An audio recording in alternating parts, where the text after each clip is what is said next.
And also, whey, a new broadcast here. If I can get this picture stable with Norrie Hunter. Norrie's just about to join me now on screen. Hi, Good Norrie. morning, How Gordon. are you hearing me this morning, Norrie? I'm hearing you. Are you hearing me, Gordon? We are. We're live on stream, and everything is actually working okay. Touch wood so far, Norrie. And It's a great this news.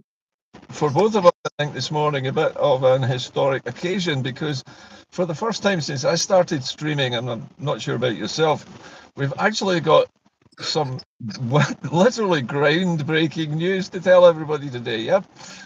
Well, if they haven't heard it already, Gordon, and they're the first to hear it from us. They will be amazed, surprised, shocked, gladdened, you name any adjective you want, mate, because it is groundbreaking.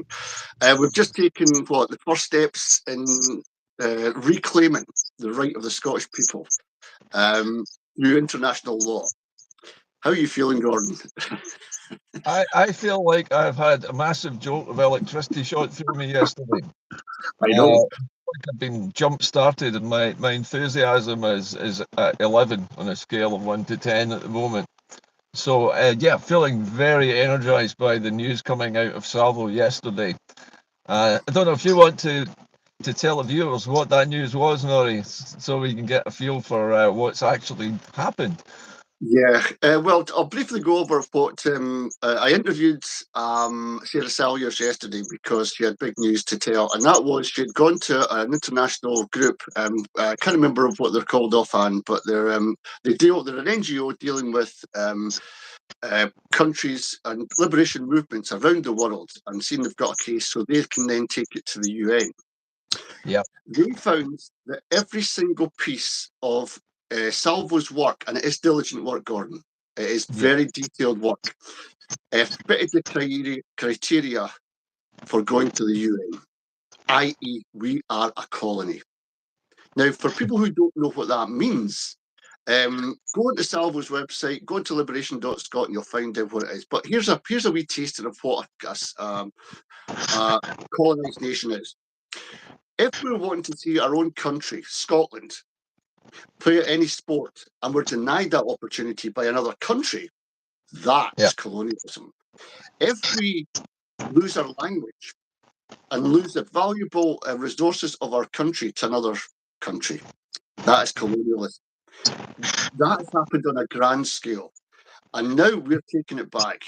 And the great thing is, Gordon, the great thing is, we're going above and beyond the Westminster Parliament everywhere. We're going as a people, as a people's movement. We are not relying on the political party system anymore. And that No. really excites me. Well, that was the thing that struck me, Norrie, when I heard this news yesterday for the first time, and I really started to read through the press release that was issued by Salvo and Liberation Scotland yesterday.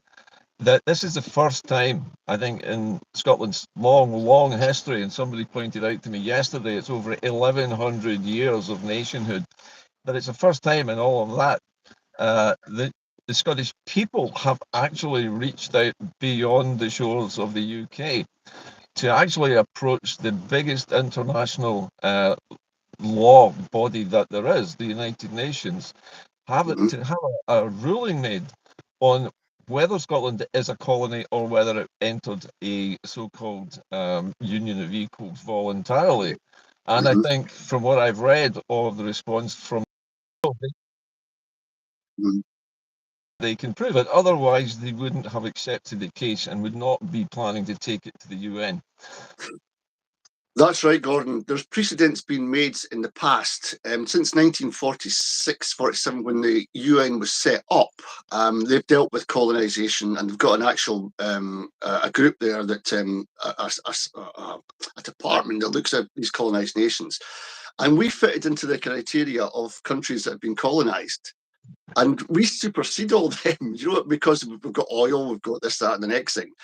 But our language is a big, big player in this. We've lost our language, we've lost our culture, we've lost our broadcasting. We're getting our valuable resources are taken from us and given nothing back. And we're supposed to be happy with all this. Trick after trick after trick. And now, the exciting thing for me, Gordon, is that if this goes to the UN, and I think it will, when it goes to the UN, Starmer, or whoever's in that seat in Westminster, who's ever ruling England or the UK, as it is, it's crumbling as we speak, will have to then get out of their comfy seats and fly over to New York and give their account of, tell me why Scotland isn't a colony. And I tell you this, Gordon, they won't be able to. Well, the other thing, Norrie, and I think most Scots don't understand this, that when the United Nations formed its first decolonisation programme back after World War II, they asked basically all the nations of the world which they knew had colonies to list them all. And they forced the United Kingdom to actually tell them whether or not Scotland was a colony or not. And the government of the time lied and said no. They said Scotland's not a colony, it is a part of a larger state, entered it voluntarily, can leave any time it likes, which was a barefaced lie by a UN member and a Security Council member. They actually lied outright to the biggest international body on the planet. And when that comes out, which inevitably will as a result of this, the United Kingdom is going to be a laughingstock. I'm telling you, Gordon, this is not just a Scotland shattering episode. This is world shattering, because all over the globe, this United Kingdom will be discovered as a fraud, an absolute fraud, and people will be embarrassed, ashamed, alarmed at how much they've been conned. Just as much as we are now, when we look back in our own history, we're like, how the hell did this happen? Where's the proof of all this? We don't know. But the whole world was looking up at this. And even countries in Africa right now who are trying to get free of the chains of colonialism will be looking at Scotland and looking for support and looking at ways which we're doing it, and they can take courage from it. But it will be, England will be left.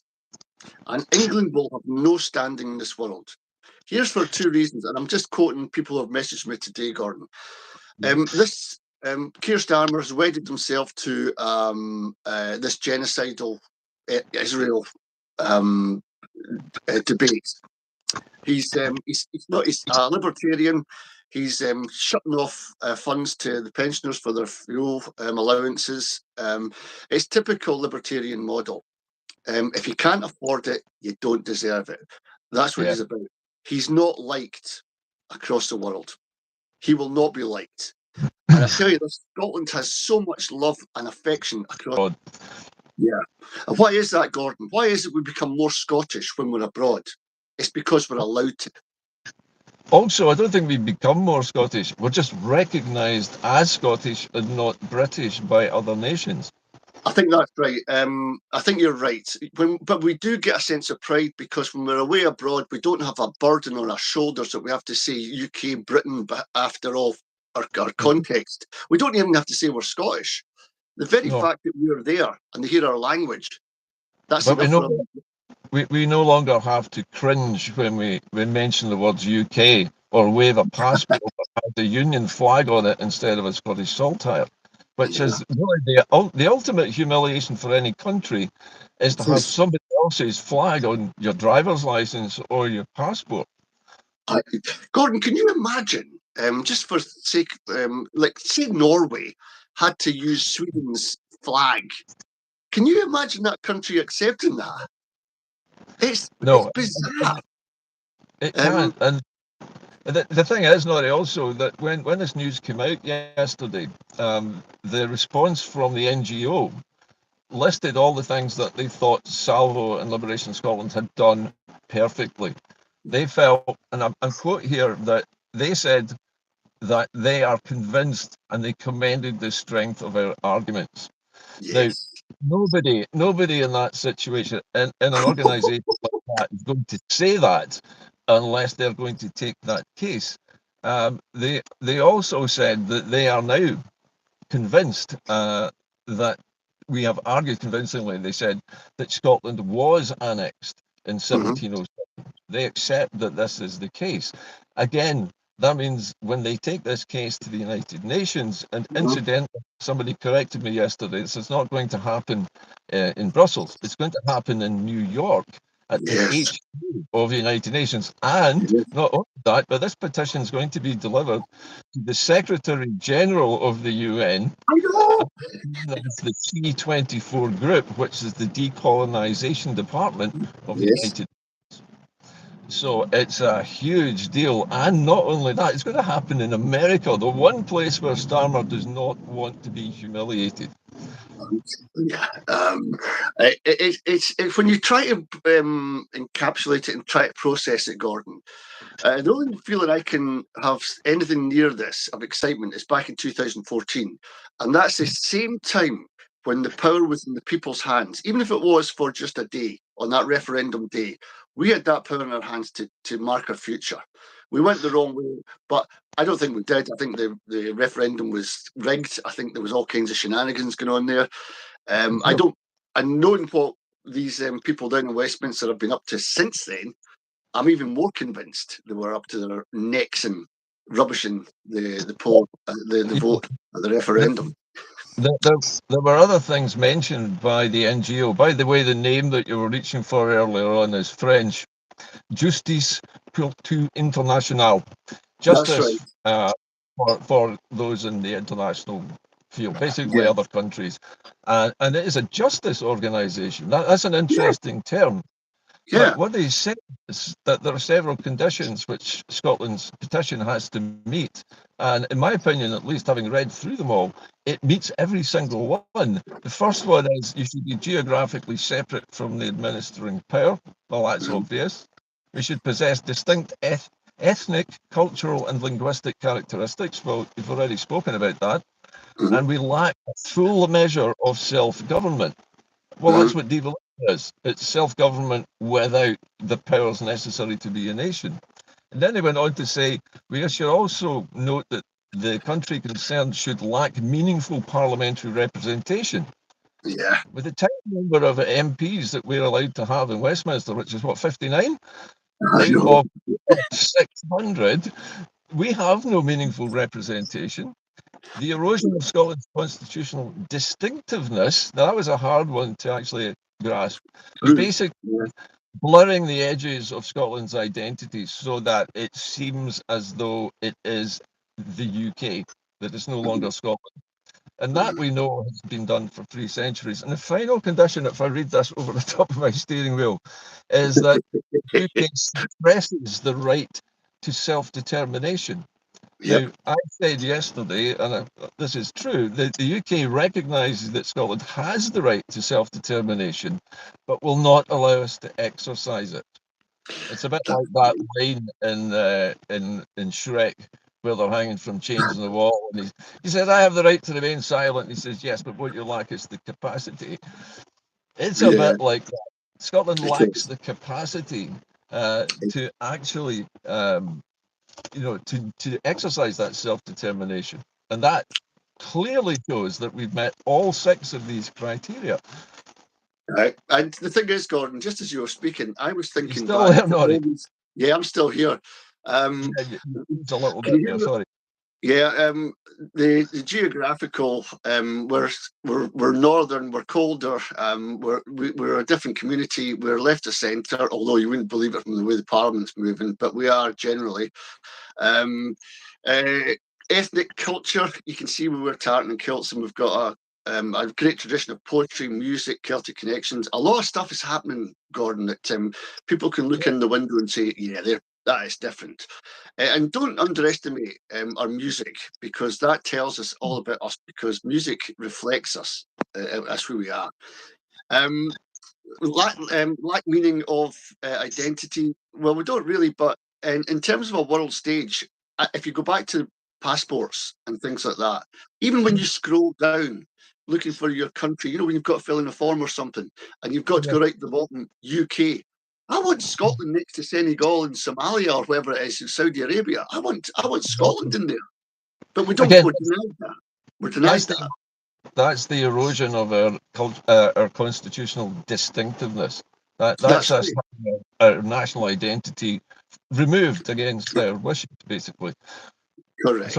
all of these things will actually stop when this representation is made to the UN, because even if this Mhm, representation, this petition is only partially successful, it mhm, basically opens the whole can of worms that the United Kingdom is to mhm. global scrutiny by every country in the UN. And that is will be the first time that that has ever Mhm. been revealed internationally. I think Salvo and Liberation Scotland should get medals for this, because Yeah, this I is by know. far the most important political document that's ever been created in this country in the last 300 years. It is that important, Gordon. It is that it's that Rubicon we've crossed. Yeah, Someday, and by the way, you, I, Salvo, Liberation.Scot, a lot of us were rubbished. You're yeah, barking off the wrong tree. This will never hold water. This will never get you anywhere. We're proven right today, and there's a part of me, Gordon, that says, "Up you for all those doubters that got yeah. on to me and got really on my case for daring to put Sarah on my show, for me daring to get Alf Baird on my show to talk a bit more about where we're going. I feel quite justified today, along with Sarah and Alf and all the rest of them, you as well, because you've been talking about this too. Yeah. But now it's time. Now it is time for everybody to ignore the Alba versus SNP versus the Tories. That's a sideshow. That has become a sideshow. This is a people movement. This is where we come out of that bubble and do our own thing. And I think we have to be grateful to Salvo and Sarah Salyers, but there's others behind the scenes. It's not Oh, just yeah. Sarah. There's others behind the scenes doing a lot of work here, research. Yeah. But the whole Salvo team deserve our deepest thanks, our warmest congratulations on taking us this far. Because this Yeah. is the touch paper that's been lit, Gordon. Well, And this is could I just say, this morning, I've got messages from Ireland, Iceland, Canada, Germany, Ukraine, all wishing Scotland the best. Go for it. They're all saying, go for it. It's your turn. This is yeah. not just a Scottish centric thing. The world is waking up to this. It is enjoyable to the extreme, Gordon. It is amazing. What is most gratifying to me is the fact that this proves that we were right. That people power, if it's done correctly, and if you go to the right organisation to make these representations, you can go over the heads of the Scottish Parliament at Holyrood, which is basically just an administration for the UK, and the UK Parliament in London, and go straight, to the seat of power, if you like, to where Mhm. decisions will be made and where this information will be spreading like wildfire. There is And nothing that the rest of the world loves more than rubbishing, because let's face it, with best will in the world, I have friends and relations all over England, but the country itself has a terrible reputation in the globe, and other nations are always very quick to mock the UK, especially when it does things like they've done to Scotland. And to have this dirty laundry flying alongside the United Nations flag in New York is going to be delicious. it is. But Gordon, you mentioned something there that we are in the first step. Yeah, It's up to the people now. We've got to come together as a body. I keep making this analogy that I got from Canada. The 2, 3, or 4 wasps will not scare away the bear, but a swarm will. It'll see it flying. That swarm is us, the people. The political parties were the wee wasps. Because here's the thing, Gordon. When we elect these people, they're in sight. The UK can see them on the benches bobbing up and down. And it's yep, easier to contain one person with a few pound notes than it is a mass movement who don't of care course. about money, don't care about wealth, just care about their freedom and their country's well-being. That's a different thing altogether. And that's where we are. We're at this point where let's put aside our political party differences and as Scottish sovereign people come together, because this is a golden opportunity for us to move forward. And I honestly move at a pace of knots. You're breaking up a wee bit, Norrie, there. That's a pity, because I was saying just unburden yourself of the baggage of the politics, the party politics. Yeah. And when we It doesn't do matter that, anymore. It has no doesn't relevance matter, anymore. Gordon. It doesn't matter. Yeah, bang on. It's a sideshow. They're irrelevant. Oh, we've lost Gordon. Oh, Sorry, he's back. just a bad connection. You okay? I'm good. Maybe it's just the excitement's overflowing into the Ethernet and it's collapsing. I don't know, but I'm here, Gordon.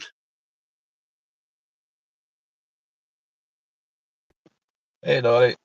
Hi, we're back. Norrie, can you hear me? I can hear you fine, Gordon. Yep. Yeah, it's just you. Someone doesn't like what we're saying. I wonder who. But that's the problem. That's the point, Gordon. We're going to get this. We might find we might get jammed here, Norrie, because we've really let the cat out of the bag here. We have. But I was going to ask you, Gordon, there's always going to be an equal and opposite reaction to this. So what do you think the UK leaders, even in the Scottish Parliament, they're going to hear this? They're not daft, they're not deaf. They're going to get a hold of this. What do you think is going to be the reaction? I think that they're going to say that this is illegitimate, and people who are not politicians can't make these kind of decisions. They can't approach the United Nations like this. It's not allowed, blah, blah, blah. They're going to invent all sorts of reasons why SALVO, Liberation Scotland, and hundreds of thousands of people who signed this petition are somehow not allowed to do that. And I think the easiest way to push back against that is to say, well, these guys over in Geneva who are going to represent us at the United Nations think that you're wrong, and they are the legal experts in international law, and you guys are just a bunch of sock puppets that have been elected into a pretendy parliament. And that's basically it. Yeah, I've got a funny feeling we're going to be love bombed again. Remember 2014? Leeds not be led or whatever it was, and Cameron was given all these and done it with a kind of sympathetic voice. We've got to be careful, because Sarah was telling us about the semantic fraud. That's soft spoken people coming up, and like I remember Rees Mogg coming up saying, looking over the water at Kyles of Lacharsh and going, Scotland we'd miss Scotland and all this kind of stuff. Absolutely baloney, Yeah, you would get all that sentimental stuff. Yeah. And we've got to be aware of the semantic fraud. Let's get away. We could do more good for England, although I'm not caring about them at this precise moment, but we could be another exemplar for them to say, what the hell are you doing? Get rid of your party system, get rid of your politicians, start again. Like we're doing. Direct democracy. Yeah, this is what Scotland is finally waking up to, that direct democracy, people actually getting together and doing things like this, makes all of these up politicians irrelevant. They become completely obsolete in something as massive as this undertaking. And that's what I love about That's what I love about it too, Gordon. I was thinking last night when we spoke, I was thinking, wouldn't it be good if we didn't have to put up with people like Liz Truss coming on the telly, getting airtime into my space, telling me she's going to bring back growth, and then 2 weeks later she crashes the economy. I've lived through Boris Johnson, I've lived through Truss, Theresa May, Tony Blair, you can call him a Tory, for all I think, and then you've got David Cameron and all these people. Can you imagine Rishi Sunak? If I've missed any out, I apologise, but I don't care. But the point I'm making is, can you imagine not having to wake up listening to that crap anymore? That dancing around reissues, deflection, lack of transparency. We could say goodbye to that. Can you imagine that? Well, you know how yesterday you and I were talking about this when we were talking about this program, and you mentioned to me that you're planning to go to Wales to talk to Plaid Cymru. Is that right? I'm going on a podcast. I'll be on a podcast, and it's There's going to be. It won't be. It's not Plaid Cymru, but it's Welsh Independent. A bit like you and I, not party affiliated, but Nation Cymru are another big organisation, a bit like the Yes campaign. Uh, And I'm going on talking about them, but now it's taken a massive leap in another direction because of what's happened yesterday. Okay, so they've obviously heard the war drums Yeah. and they got the message that something big is about to happen. Yeah. So what's the reaction of the Welsh, do you think, so far, the people you've spoken to? It's just been bloody hell. Can you tell me more? What's happening? I don't understand. So there's a kind of curiosity, but they know from because a lot of them were listening to the show yesterday, and they didn't get Scotland's history because it's not their history, and you wouldn't expect them to know all what we've been through. But there are things that chime with them about a lack of democracy, your identification being taken away. So they're wanting me to explain all that, and when I go into this podcast. But Ireland, curiously enough, Gordon, over in Ireland, they know exactly where we're going with this, and it's go for it. Go for it. It's Paul over in Sligo. We've got people in Donegal, all over the place, just saying the same thing. It's your big chance. Your big chance. Take it. I mean, I must admit, Norrie, I like to think up metaphors for things, as you know, and to me, this is the cage door that we've been trapped inside this cage for 300 years. That's the door open now, right? And we can see the rest of the world and talk to them directly without having to go through a single political party, politician, parliament, or anything else. We don't have to ask anyone's permission to do this. And that is what is so empowering about it. Mm-hmm. Well, it's almost like you're right. I see it as shining a light on us. Salvo shone a light down on us, and we've kind of woken up and gone like that. And wow, what's this? It's almost like you've walked into a nirvana. You just walked through the wardrobe and got into the but we must take people with us. And I gave that example about the Welsh not quite understanding. Gordon, we must make this point that we must take everyone with us. If people don't understand about colonialism, we can come on every week and give examples of it until it filters through and gets people settled with the knowledge that this is a colony. See, when we do that, people will look at their own situation. And when their own situation and the way up, they'll go, these guys are right. I don't get a vote. I have to wait 5 years. I can't do anything. Meanwhile, my benefits go down. My housing isn't improved. They're building outside my house. There's no democracy. That's colonialism. But that's the point. This is what's changed, Norrie. That feeling of helplessness that we have learned to live with all of our lives, that has been the accepted reality of being Scottish, has now changed because we no longer have to live under that. That feeling of helplessness has gone. We can now help ourselves, and I think the fact that this European non-government organisation is prepared to take our case to the UN in New York is a sign that what Salvo has prepared with the help of Liberation Scotland and everyone else involved, that case is now so ironclad that it will be presented. I have every confidence that we will make this presentation, or they will, in New York at some point soon. I don't know how soon this will be, but it will happen. And the fact that it's going to happen is going to scare the crap out of the United Kingdom establishment because they can't stop this. It's very hard to stop this from actually happening now. They can't use their own domestic laws, powers, reserve powers, and all the rest of that garbage that they've invented to sustain this anymore. You can't say you can't stuff this genie back in the lamp. What the thing is, Gordon? You Why still have we with got? me, Norrie? You keep I'm- freezing a I'm bit. No, it's just I'm laughing my head off because why is it taking so long for us to get to this point? Do you know what I mean? Why has it been? Is it because we're in an era of social networking and it's much easier to research and stuff? I don't know. Maybe that's got something to do with it. But we're, Yeah. we are No, standing on the shoulders of giants. Well, the thing is, Norrie, what you're saying is the reason it's happening now is because of what happened in 2014. That spawned things like the Scottish Sovereignty Research Group. It spawned SALVO. It spawned Liberation Scotland.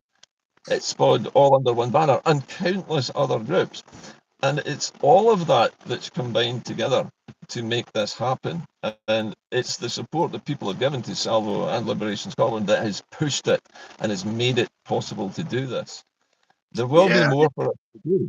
There's going to be crowdfunding necessary. There are going to be lots of announcements. There'll be lots of procedures to go through. Sarah Sellers has indicated that we should wait to hear in the next few months what the developments are and be ready to act when we're asked to do it.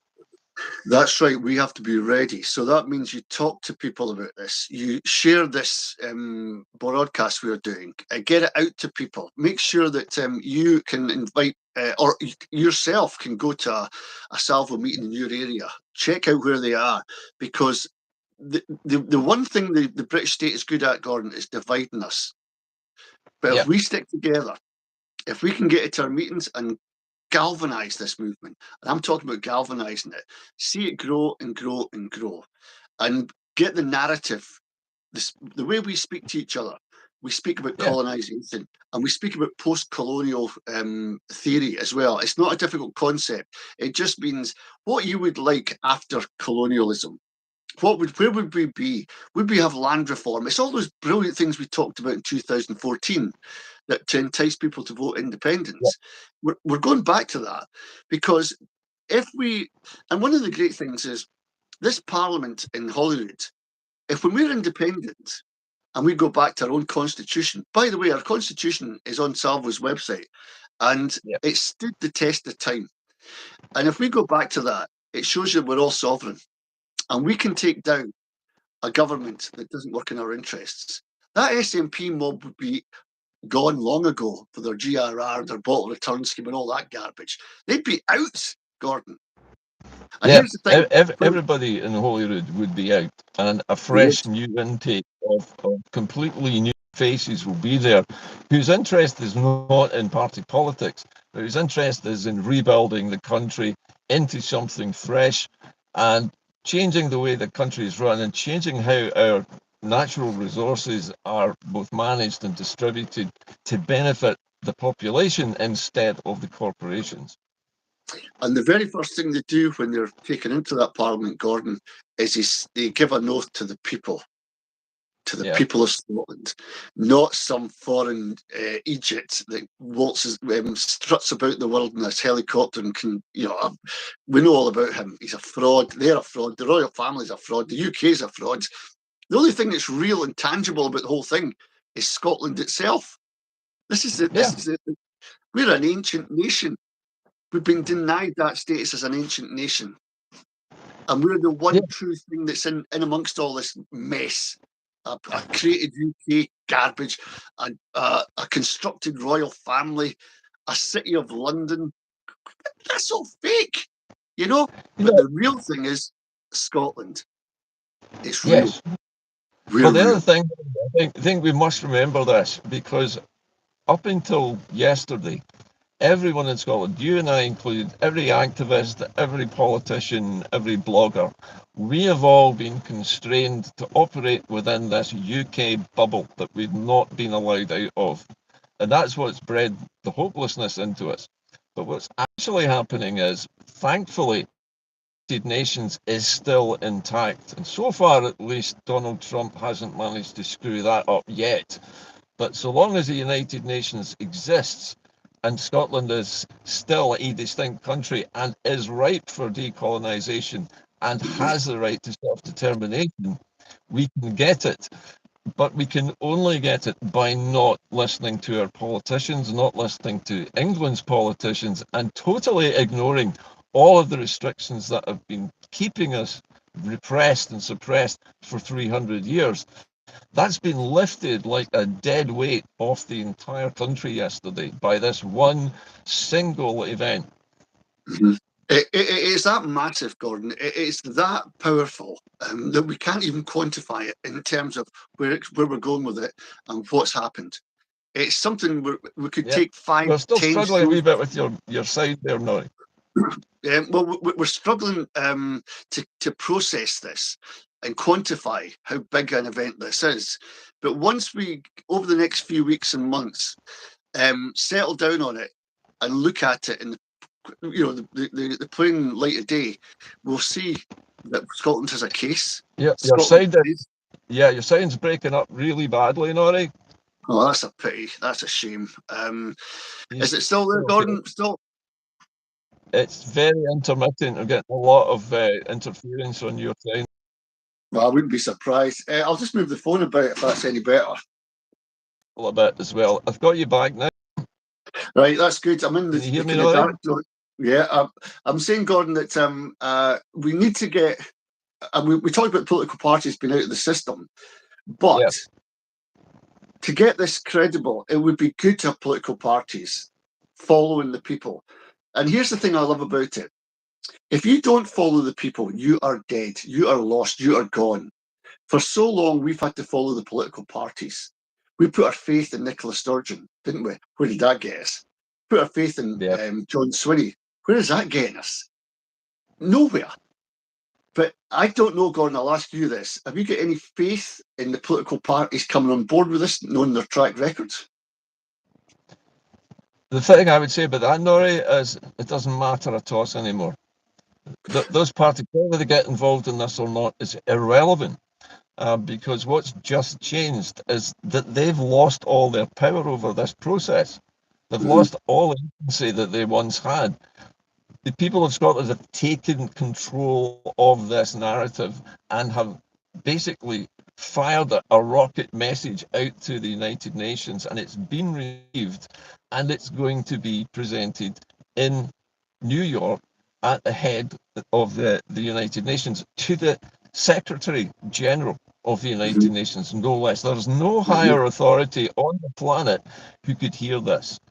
But once it's out there, that's it. The British state is exposed for its entire ugly self as it is and as it has been all these 300 years. It'll be there for everyone to see. And that's what's changed. We don't need our politicians anymore. They are no longer of any use to us, not even the SNP, ALBA, any of the domestic parties of the United Kingdom, all completely and utterly obsolete in this process because it's out of jurisdiction. I'm just worried, Gordon, that they might come and try and take over because a lot of people still see that they're a bigger entity than the one person, coming together. But we must stand firm. And as Sarah says, this semantic fraud, do not buy into it. If they can't give you clear answers about wanting to join in with the groups, the SALVO groups and the Yes Hubs, about going to the UN, leave them behind because that's old politics now. You're right, they're obsolete. Scottish politics is now international. It's no longer domestic. We're no longer caged. We can't be kept in any longer. We've escaped, basically. We've escaped that trap. And devolution is a trap. It always was. And although it gave us the opportunity to prove that a Scottish government could work and run the country, that was demonstrated 10 years ago. More. We don't need to reinvent the wheel with that. We can now basically abandon devolution completely and go straight to the heart of the matter at the UN. And that's exactly what SALVO's strategy has been all along. And it will continue to do that until we escape. Absolutely. The only thing I think about parties and getting left behind, there's people, the people within the parties will have to rescind membership and stuff. If you want to, you've got to take a choice here, Gordon. You've got to come with us, or you can stay back in that trap you're in, that honeypot you're glued into. But I think that'll happen because even on my show during the week, I get lots of people saying they can't be bothered watching FMQs or PMQs because it doesn't affect them. It's just a talking shop. So we can see there's people already dissatisfied with the political party system. But as I said to, oh, that's my doorbell going. Hold on, I'll just let this guy in. But just, I don't know. Hello, Ryan. You come, mate. I'm on a podcast. Just go through there, mate. And I'll do the bits and pieces. just do the bits.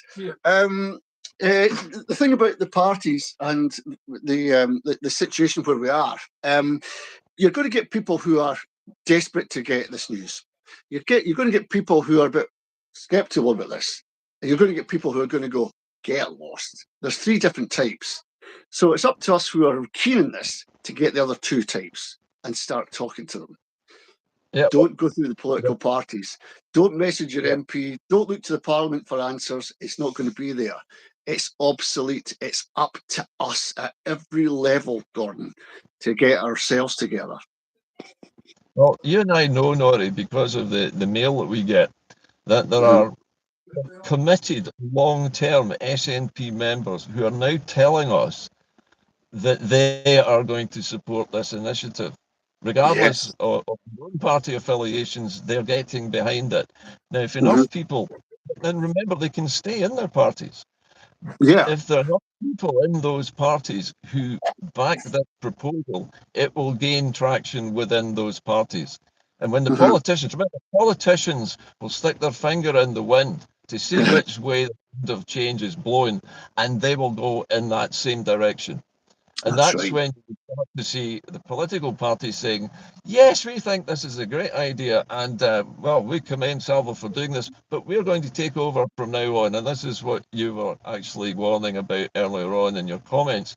But that cannot be allowed to happen, because if that happens, we are basically handing our power back to these salaried career politicians. And that's the thing that's been stopping us until now. Well, somebody's message, Gordon, Michael Bannerman, says decolonisation could be very messy, and even at that point, there will be Westminster and unionist outliers who will try to derail things.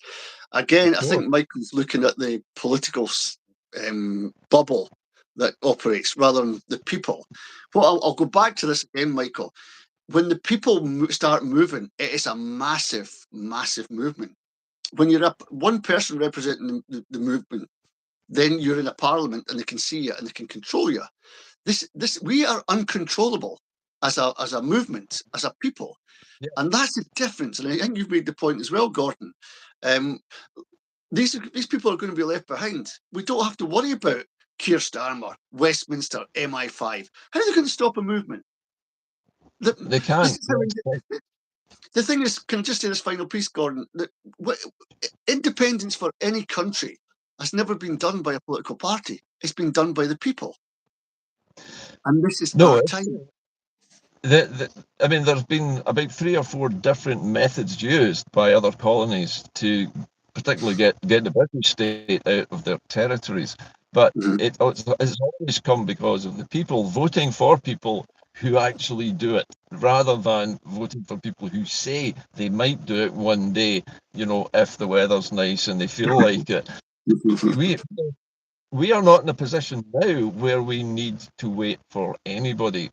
As far as the issue of self-determination and the future independence and decolonisation of the country is concerned, that ship has sailed, and all of our politicians have been standing on the dock looking at each other and arguing among themselves, while the people have sailed off towards independence by themselves.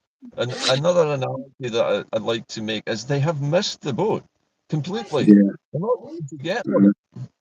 Well, Gordon, from them that they won't be able to steer it.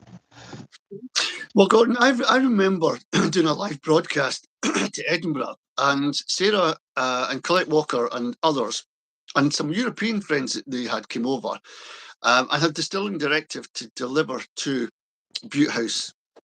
Yeah. Bute House put them through the back door. They didn't even invite them in. And it was a servant or something, some clerk took it. Now, this was a body of work that's led to where we are now. We've invited SNP people on to the show to talk about free ports, SEZs, colonisation. Not one peep. Nothing. Nada. And at that point, a year and a half ago, I says, I'm not even going to bother with these people. I'm going to get folk on the show, single mums with autistic kids. I'm going to get the cleaner. I'm going to get people who have got lives talking to me, broadcast back out. Real people. And I tell you what, we have so much talent in this country, we don't even know it. We have so many bright minds in this country. Yes, they are cleaning. Yes, they are mothers, but that doesn't define them. And if you think that we've got a job trying to convince people, I think most people are just ready, waiting for something positive to happen in their lives. And this is it. I agree. One of the other things, Norrie, that I was thinking last night about this, and if we look at the way Donald Trump got himself elected, now, despite what we think of Donald Trump, his campaign was largely waged on social media. He rejected all of the mainstream media, as he called it, fake news. So he basically told his supporters that whatever was on the TV was a lie, and that they should only listen to him on his own channel to hear the truth, right? Now, whether we think Donald Trump was talking a load of baloney or not is irrelevant. The fact is that that technique that he developed so successfully, not just once, but twice he's been elected as president. If it works for an idiot like Trump, imagine what that same technique, that same strategy will do when it's being steered by people with a lot more intellect and a lot more wisdom than the orange balloon across the pond, right? We can do so much more with it than even he can, because we're not stupid, we're not megalomaniacs, and we're not egotists, and we're not doing this for money, and we're not doing this because we want a career. We're doing this because we care about how this country continues in the future.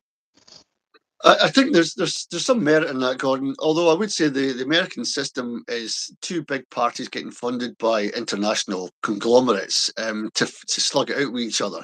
So Donald Trump's not really fighting the American people; he's just fighting the other candidate. And if he can do that by being a populist guy and promise things over here, but be very brave here, even though he talks nonsense. People are, every time a politician like Trump goes up, he knows, he's so clever. He knows that he wants to improve the lives of certain people at the bottom because they are the people. They will support him. And he gives them the trickle down. And because America is such a way with Medicare and food prices and house prices and all that kind of stuff, he gives them some kind of relief, they think. But on the other hand, he's helping big business, he's structuring the way, he's rubbishing people, he's saying daft things, but it doesn't matter because he's a populist. He's got more charisma than the other one has. And I'll just take a punt on him. And that's but we can't. I was going to say what you like about Donald Trump, but you're absolutely right. The one thing that he has by the truckload is some kind of charisma, some kind of appeal that people just believe him, even when he's talking complete crap and saying the most outrageous lies about other people, other leaders, other countries that are meant to be allies. He basically is a dead cat politician. He just comes up with some kind of incendiary remark that he knows is going to attract all the attention to him, but he has no intention of doing anything about. For a political student watching this over in America, there's two things he ties himself into. One's the Bible, right? He quotes the Bible quite a lot, and he says, so are you. One of the things is, can you hear me now? Just moving the phone. No problem. He delves into the Bible. He gets the religious groups, which is quite a big population, and they're not the Christian thing is not Muslim and it's not something else. So he taps into that. He also taps in to big sporting events, and makes out these big things will disappear if the opposition get in. And if you take somebody's culture away, their sport away, and the Americans, one or the other, who do you want?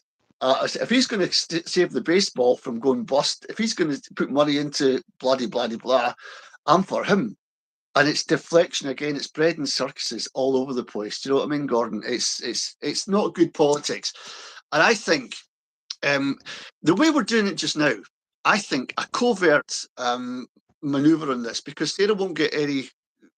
She won't get into the BBC studios. She won't get into STV. She's got to do it through us and this kind of grassroots. But that's actually playing better. That is playing better for her, because she would be embroiled in a SNP thing in there. But if anyone wants to catch up on that broadcast, by the way, it's on the website, www.caledonmedia.scot. And I asked her some difficult questions on it. So go and figure it out and go and listen to it, because it's up there on the website. But she came through it, batted through it, no problem, because I didn't try to trip her up with what the SNP, what about taking this to, if they take you to court, nothing like that's going to happen, because it's out with the realms of the political establishment, and that is dynamite for us. Yeah. That is dynamite. All I was trying to say, Norrie, and I didn't want to talk particularly about Trump, but I was using him as an illustration of the power of social media when it's used wisely, as we're trying. Yes, and we're trying to achieve a very distinct political goal. In fact, two of them. First, to get our self-determination vote through so that it does happen. And secondly, to get the country decolonised after there's a yes vote. Now, because we've got that laser focus, it doesn't matter who we are. It doesn't matter whether we're politicians or not. It just simply means that we can help make this happen. And if other people start to realise that they can do the same thing, then that just builds that huge momentum. As you were saying, that force of people moving together becomes unstoppable, and the politicians just get swept aside. And that's how controlled, targeted populism can work for the benefit of a country, rather than to build up an egotist's view of himself. I think in this case where we are, Gordon, I think we're actually engaging positively with an international audience. Now, rest assured, this organisation, this NGO in Geneva, will be on Facebook and Twitter and putting this out as well. Now, that goes all the way around their followers. And there's going to be Aboriginal people in Australia, the Maoris in New Zealand, all over the place, going, wait a minute here, wait a minute. And it's going to alert them to something. And we'll get support from all the quarters you would never imagine. Just this is a day after, and I'm getting people from Ukraine, from Germany, from Iceland, from Ireland, from Wales. I'm going on a podcast to talk about this. That's how big it's going to get. That's after a day, Gordon. People are waking up to this. Do you know, Norrie, I've had at least 3 or 4 different people contacted me who've compiled lists of activists and bloggers who they want to see in Holyrood pushing this forward even faster at the next general election for Holyrood, including, incidentally, yourself, me, Sarah Salyers, Pete Bell, dozens of other people, in these lists. And, people are actually starting to think of us as being politicians and telling me that we should actually stand as candidates. I resist that. I don't know about you. I'm not really interested in becoming a politician unless I can see that it would do some good for this effort. That there would be some reason to do it. Gordon, I'm flattered to be in that kind of list of names, to be honest. But it is going down this populist route, and people know our faces, hear our voices. I've interviewed people that I could put my hand up and say, you would be brilliant in that parliament. You would be speaking up for mums and kids, and you know the system inside out because you've been through it. You would be amazing in there. I've also got people who come on, highly intelligent, but working in building sites because they can't get a job to match their academic skills. That's and when that's the way people in Scotland experience life. They often end up having a degree or expertise in some amazing field, and they're emptying bins, or like myself, become a driving instructor or doing some other normal job to make ends meet. because there Aye. are no jobs for people with these kinds of skills and qualifications. And that's wrong. In the new Scotland that we want to see, everybody who has that kind of skill should be able to find a career that lasts their lifetime here. None of Yeah, this short-term 0 hours contracts garbage that we've been forced to take, I but know. actually long-term careers for everybody shouldn't be an issue. It never was in the past. No, the problem is, Gordon, that if we go back to party politics, I know we shouldn't on a programme like this, but it's the way it's been managerialised and controlled from the centre means that rough diamonds, if you like, call them that, mavericks. I don't know, but the Malcolm McDonalds, the Jimmy Reeds of this country, they are blocked from getting in that parliament because the SNP go for safe, middle of the road career politicians.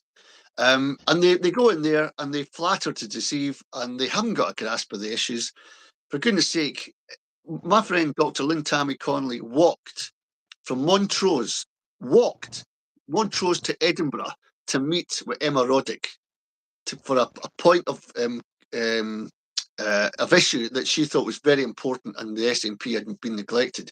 Gordon, see if somebody had walked 10 miles to see me, I'd have met them with a piece and a cup of tea. Nobody was there to meet me. That is the standard. That's what we've got. I've asked Kate Forbes to come on and justify her Freeports. Nothing. Calling me a crank radio station. Why should I bother with that? You know? And our SNP diehards come out and support her. Why would she want to come on a show like yours? We don't get the people in there we deserve. We don't get the transparency. And that's why they've had their chance, because they've been invited to SALVO meetings. They've been invited to Freeport meetings with Colette Walker. They've refused. Yep. Refused the Stirling Directive. So I think they've missed the boat, Gordon. You've got it right. They've missed the boat. They have played. They've played fiddle where Nero was playing fiddle where Rome burned. Well, Scotland's not burning anymore. The thing is, Norrie, that those politicians do not want to step out of their comfort zone because they know what will happen to them with the British establishment if they do that. They'll get sacked. They'll lose that career. They'll lose that 90 grand a year sinecure that they've been sitting happily with for the last decade or whatever it is. None of them wants to risk that. And this is why you cannot rely on politicians to bring forward an international constitutional event like this at all. They are not the slightest bit interested in it. It's not that they've missed the boat. It's like they've deliberately gone to the other side of the country and taken a slow train around the nation and completely ignored it. You know, fingers in their ears, la, la, la, la, this is not happening. That's our politicians, all of them, of virtually every party. Not all. There are some standouts, but most of them. You're right, Gordon.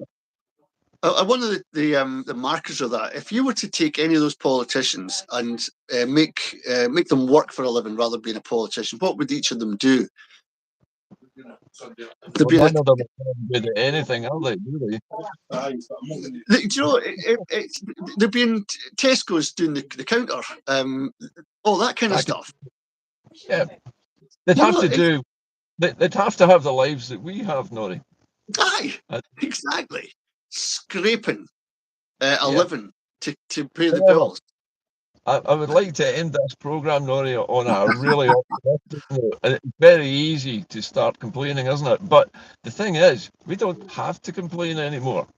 I know, but it's in our DNA, Gordon, isn't it? It's in us because we've lived through this all our lives. We can't help it sometimes. But now we're in a situation where we can put these positive aspects of Scotland to an international audience. And that's the first time that ordinary people like us have ever been able to do this.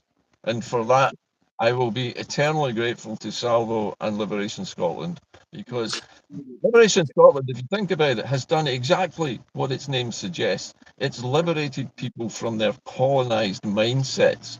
And from here on in, things will only get better for us. Gordon, in 100 years' time, when historians look back at this period, they'll look back at SALVO, and Sarah Salyers will be in history books. Alf Baird will be in history books. We might even get a wee mention because the platforms we give to people. I don't want it. I bet you say the Sellers doesn't want it. But if you're recording all this for 100 years' time, I can tell you this, Gordon, I don't know about you, but my daughter is so proud of me, and it makes me cry sometimes. I get really emotional when she says, Dad, you're doing an amazing job. How do you do it? And I educate her, and I try to get her on the lines of standing up for herself and all the rest of it. So, you know, we don't underestimate the power you've got, and I'll never underestimate the power a radio show has, because it reaches people. Twitter will never give you the facts back. They'll stymie you, they'll push you down. Facebook does the same. But when we do different shows and different things, the responses I get tell me there's more people than I thought were listening. Yeah, I agree. And that's what we've got to keep in our heads. They will keep the truth from us. Let's talk together. Let's come together. Let's make a force, because this is our chance. The ball's in our hands. We can do this. And on that note, I think we'll have to draw today's longer version of the show to an end, but I think we'll keep the format this long, yeah? I think so, Gordon, because me and you could talk like two old fishwives. That's what we are. Well, anyway, Norrie, thank you for taking the time out of your morning to be on the show with me this morning. And to all the viewers out there, we'll see you again next Friday at 9:30.